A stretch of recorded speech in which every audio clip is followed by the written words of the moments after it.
Сәлеметсіздер ме, құрметті Әділқазылар алқасы. Мен Шет ауданы Ағадыр кентіндегі Нұршуақ бөбекжайының тәрбиешісі Нұркадирова Камшат Мейрамбековна. Бүгінгі ұйымдастырылған оқу іс-әрекетінің тақырыбы сиқырлы таяқшалар. Негізгі мақсаты мектепалды даярлық тобының балаларына ойын технологиялар арқылы математикалық ұғымдардың бастапқы негіздерін меңгерту. Назарларыңызға видео сабағымды ұсынамын. Балалар, көңіл күйлерің қалай бүгін? Тамаша, жарайсыңдар. Балалар, бүгінгі ұйымдастырған іс-әрекетімізді бастамас бұрын, қанекей барлығымыз орнымыздан тұрып, көңіл күйімізді көтеріп алайық. Бақшаға күліп келеміз, сандарды танып білеміз, сұрақ қойып ойланамыз, жауабын бірге табамыз. Бүгін біздің тобымызда ерекше бір зат тұр. Бұл не деп ойлайсыңдар, балалар? Балалар, бұл жай ғана сейф емес, бұл сиқырлы сейф. Ендеше балалар, бүгін біздің осы іс-әрекетімізде осы сейфті біз ашып, ішіндегі сендерге арналған тосын сыйды алуымыз керек. Оны ашуымыз үшін балалар, ең алдымен тапсырма орындаймыз. Сандарды сендер рет-ретімен мына жерге орналастырамыз. Әркім бір санын алсын, қалаған санын санды реттілігі бойынша мұнда тізіп қоямыз. Келе қойыңдар.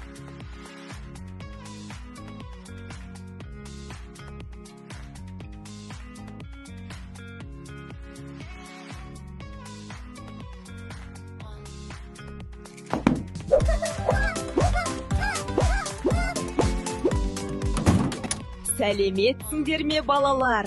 Сендер менің кодымды дұрыс таптыңдар.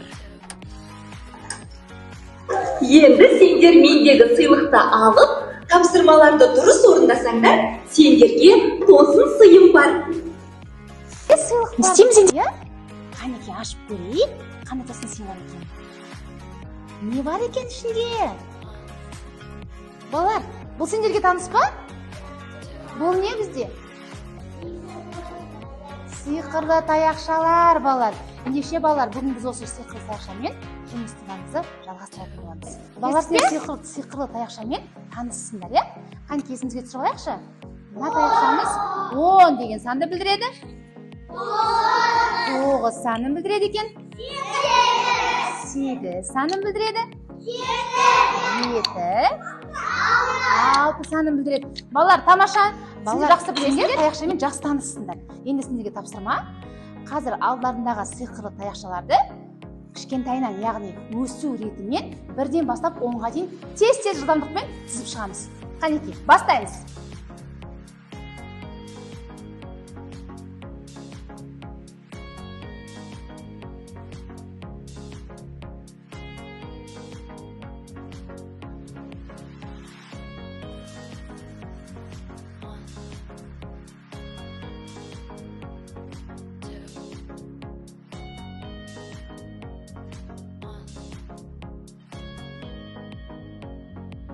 Тамаша, жігер, балалар жігер аяқтады. Жігерді қараңдар, балалар. Өсу ретімен және кему ретімен де жинапты. Тамаша, жарайсың. Ләйләда балалар қараңдар, Ләйләда өсу ретімен және кему ретімен жинапты. Келесі екінші тапсырма енді. Осы сиқырлы таяқшаларымызды біз алдарында тұрған сандармен теңестіреміз. Қанекей, маған 10 деген таяқшаға 10 деген санмен теңестіреміз. Жылдам. 10 бізге қандай түседі, балалар? Қызғылт сары, е? Қызғылт сары. 10 мен қызғылт сары. Жарайсыңдар. Енді 5 деген таяқшаны 5 санмен теңестіреміз. Қасына таяқшасын бірден қойыңыз, балалар. Санның қасына таяқшасын қойыңдар.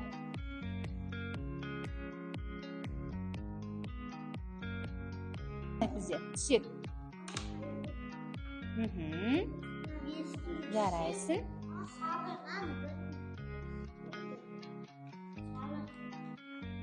Жарайсыңдар. Сандармен таяқшалар теңестіріп болсақ енді, балалар, енді біз сан құрамын анықтаймыз. Яғни біздегі әрбір таяқша сандарды білдіреді, ол санды білдіреді, е? Енді біз осы, мысалы, қатты қызыл қандай сан еді бізде? 8 болу үшін біз қандай сандарды қосамыз? 7 мен 1, сосын 6 мен 2, сосын 5 жарайсыңдар. Енді соны тесіден жасаймыз. Қанекей.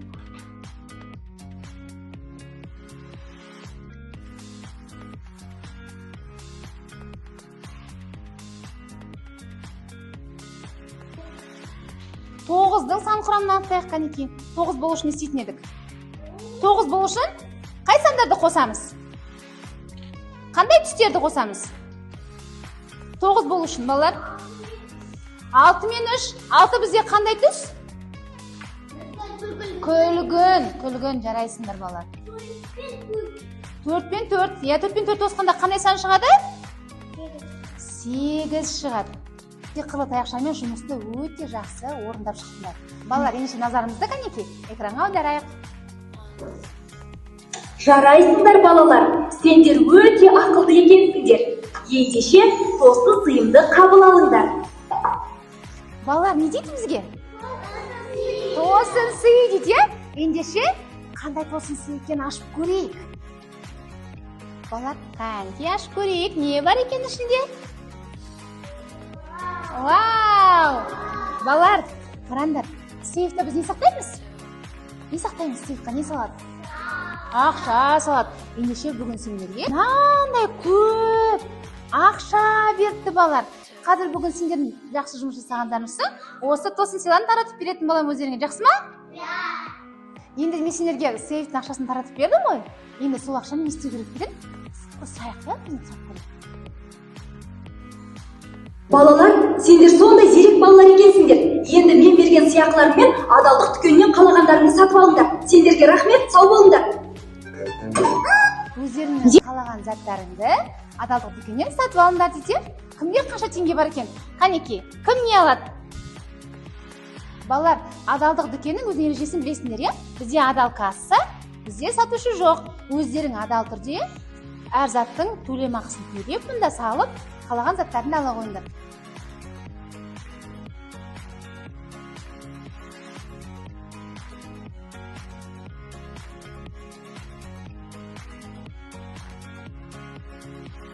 Балалар, сендер бүгінгі тапсырмаларды өте жақсы орындадыңдар. Бүгінгі сабағымыз ұнады ма сендерге? Апайға қандай баға беретін едіңдер? 10, 5, жақсы. Мен сендерге қазір мынандай сиқырлы қағаз таратамын. Осы сиқырлы қағазға сендер апайға баға қоясыңдар, жақсы ма? Сосын кейін біз сол жазылған бағаның үстіне су тамызып экспериментпен көретін боламыз. Сендердің бағаларың қандай болады, жақсы ма? Үлкен баға ма, әлде кішкентай баға ма қазір көретін боламыз. Келістік пе?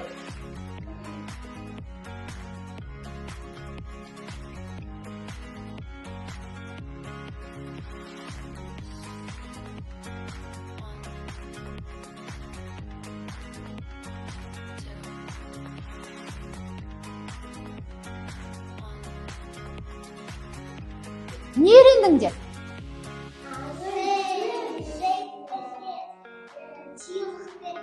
Сыйлық берді. Тағы да несіме ұнады? Апайға баға қойды. Я, сиқырлы таяқшалармен не істедік? Не істедік біз? Салыстырдық. Я, сейфтен? Я.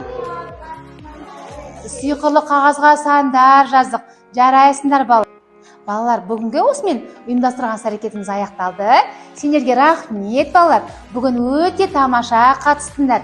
Барлығын жақсы біледі екенсіңдер. Сендерге апай бүгін мынандай баға қояды. Мен сендерге бүгін жұмыстарың үшін осындай жұлдызшалар таратып беріп тұр.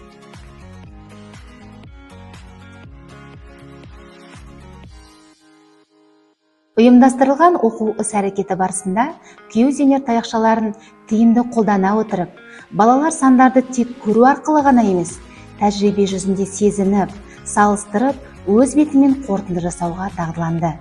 Бұл әдіс олардың логикалық ойлауын дамытып қана қоймай, зерттеушілік қызығушылықтарын арттырды. Таяқшалардың әртүрлі түсі мен ұзындығы, сандық қатынастарды түсінуге көмектесті. Балалар ұзын қысқа, көп аз ұғымдарын ажыратып, 10-ға дейінгі сандардың құрамын меңгергендерін көрсете білді. Қорыта келе, ұйымдастырылған оқу іс-әрекетінің барысында күйеу-зейнер таяқшалары арқылы алдымызға қойған мақсатымызға жеттік. Әр баланың қолындағы кішкентай таяқша оның үлкен болашағына бастар алғашқы қадам.